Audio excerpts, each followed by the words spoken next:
Well, we are doing it. Today is the day we bring home a puppy.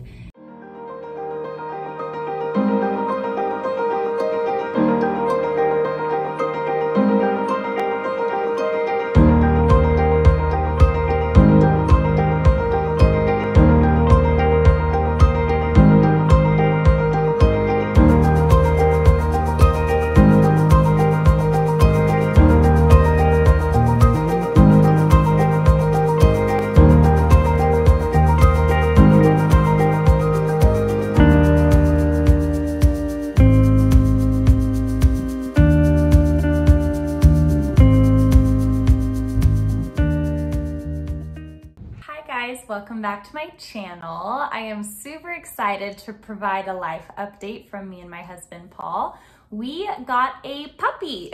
He is too cute. He's a little Goldendoodle, and I wanted to provide just some things that we've learned along the way, answer some common questions we got just from friends and family in the process of having him, and all the good stuff. And there will be a puppy reveal, a live puppy reveal, because he's downstairs right now at the end, so stay tuned for that. What a Goldendoodle is a mix between a golden retriever and a poodle, and so he's half and half of those. But in order to get the size down a little bit, because a standard Goldendoodle is about 80 pounds, I want to say 60 to 80 pounds is the standard size Goldendoodle.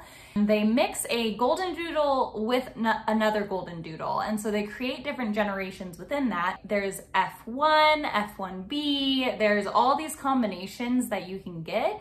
He's technically a double doodle, so he's two Goldendoodles together to create a little teddy bear ball of fluff. How we decided on that breed, because neither my husband or I grew up with Goldendoodles. My husband actually didn't have any dogs growing up. He had a cat. So I had Australian Shepherds personally, and the reason why we wanted to try out this breed and why we researched it and what led us to it is I really wanted a fluffy dog, because with Australian Shepherds, if you are an Aussie owner, they're very hyper, but they're also very fluffy. They're so soft, and I love that in a dog, is just to be able to wrap your arms and hug a cute little furry friend. So I wanted one that was fluffy, but my husband wanted one that was non-shedding. That introduced us to Doodle mixes. So the poodle itself is a non-shedding dog. So when you cross a poodle with another breed, it creates an adorable version of that breed that is non-shedding. The day of when we picked out, my husband was asking me, because he had never had a dog, how do you pick out your perfect puppy? Like, how do you know which one is for you? And just from advice from friends and family, and from picking out my two Aussie puppies, because we got them when they were little, we decided just to interact with all of them and to see if one of them stood out and gave us more attention, or just stood out from the rest. So when it came down to our turn, the girl was left, and then there was our Kevin, and there was 3 other boys who were there. So there was 5, yeah, so there was 7 in the litter.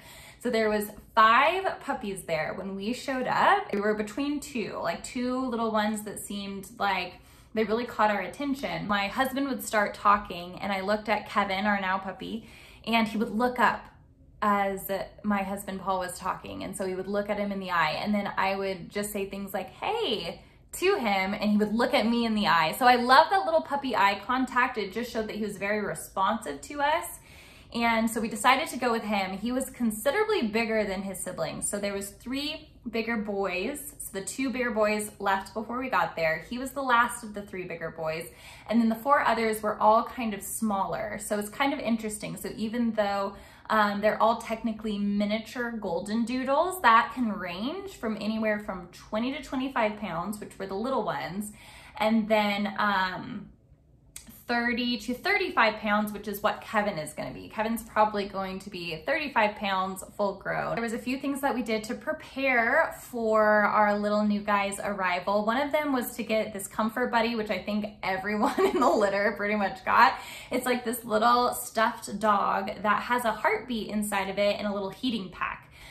some kind of like comfort toy like that, especially for a puppy who's used to hearing the heartbeats of all of their siblings, I would super recommend. So we just had the basics when we brought him home. We had the recommended puppy food that I can link all those things below, all the stuff that we got for him. We got just a few calm stuffed animals. We definitely didn't have enough toys when we first brought him home. We had like one toy. So we went to Petco and bought like 6 things. We got baby gates so that we could keep him locked in the kitchen for potty accidents and things, and a little to-go crate with a top loader. So it had the front door like normal, but then it also opened up on the top, which was really helpful the first few nights with him when he was really little. That was really good. So in terms of crate training, the first night we had him by our bed in our room so that he was near us. And we actually opened it up so that he could see us, and he did wake up probably every hour. I think he was just afraid, like it was his first night being spent alone. I would go over to him, I would pet him, and he fell right back asleep. But the second night was considerably better because my husband had the idea just to make it a blackout little cave for him, and we covered the full crate with a blanket. So we've been covering his crate fully, so it's a little cave for him at night since he was 8 weeks old until now, and he's 15 weeks right now. He also, okay, to avoid potty accidents, this thing was a lifesaver, is we took his water away from him 2 to 3 hours before his bedtime. So we let him have a last sip, and then we put up his water so that he had no more water. And he actually has not had an accident in his crate since we've gotten him, which I think is incredible. So we continue to do that, is we just keep the water away from him right before bed, which is really good. In terms of potty training is a mixed bag for us because he did really well in the beginning. We got wood chips for our backyard. He responded well to those. He would go, but we would be on his schedule basically. And it seemed like he was doing so well for the first few days because we would be taking him out, just giving him a chance to go like every hour. But then after those first few days, then he would start having potty accidents inside, and getting him to actually tell us when he needed to go to the bathroom was difficult because as long as we were on top of it, he wouldn't have an accident. And so what we started doing, which is really helpful, is actually the bell method. And so we have bells that are right by the door. We don't attach them to the door, so they're right beside it. And so when he needs to go, he rings the bells. And that's been super helpful because he was sitting by the door because he realized like he wasn't supposed to go inside, but still didn't have the full control to hold it. And he would use the little bells in order to tell us now that he needs to go. He's been doing really good with potty training at our house. It's just when we take him to someone else's house that he doesn't really know the process, like where to go, what's the door, etc. So that's what we're still navigating right now, is to make sure that he is fully potty trained no matter the location he's in, and that indoors it's not acceptable to go to the bathroom. So we're still working on that. So if you have potty training tips for me, I would love to hear them. In terms of socialization, we have been doing our best to expose him to as many sights and sounds and different kinds of people as we can. We had to really wrestle with ourselves how much we wanted to expose him to what, and it was really difficult because we knew that there was a really key socialization window, and I believe it's when they're below 14 weeks, and they really need to be exposed to a lot of different things within that window because that kind of determines their temperament and their fears for when they move forward. But it's hard to expose them to those things when you're not supposed to bring them out, like ever. And so we kind of took a middle of the road approach. So we have not taken him to a dog park yet. We have introduced him to other dogs, but only adult dogs that we know are fully vaccinated, not like stranger dogs. We've been bringing him out as much as possible on hikes, on walks, on car rides, through drive-thrus to friends' houses, just so that he gets socialized and he isn't a super scaredy pup. So yeah, so I think it's time for you to meet Kevin. Want to go downstairs and see him? Let's see what he's doing. Is somebody lonely down here all by themselves? He has grown so much since we've had him, so for 6 weeks, but this is our big chunk Kevin. He is so affectionate towards us. He is hesitant towards new people, but really friendly. After you are introduced to him at least once or twice, he'll go up to you because he'll remember you. So he's a little bit hesitant around strangers, but super good around people he knows, which is kind of good because we know he's not going to run up and talk to Kevin versus my monster. No. He's not gonna go up and talk to, you know, bad strangers that want to kidnap him. Right, Kev? Ooh, ooh. And the teething aspect has been fun too. We've got Kong toys that he likes and bully sticks, which he loves. We brought him to the vet a couple days ago for his last parvo booster.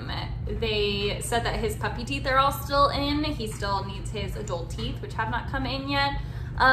So we're gonna have to be patient on that one because he's still chewing up everything, which is why he's locked in the kitchen. But this is our little guy, Kev. Say hi, Kev. Say hello. Say hello. Yeah? Hmm? If this isn't a sign to go get yourself a Goldendoodle, I don't know what is. It's a sign, huh, Kevin? Go get yourself a Goldendoodle. Go get yourself one. Yeah. He'll be your best friend. All right, that's all for now. Thank you so much for watching this video. Me and Kevin are very grateful that you did. Oh my goodness. I can't wait to see you on the next one.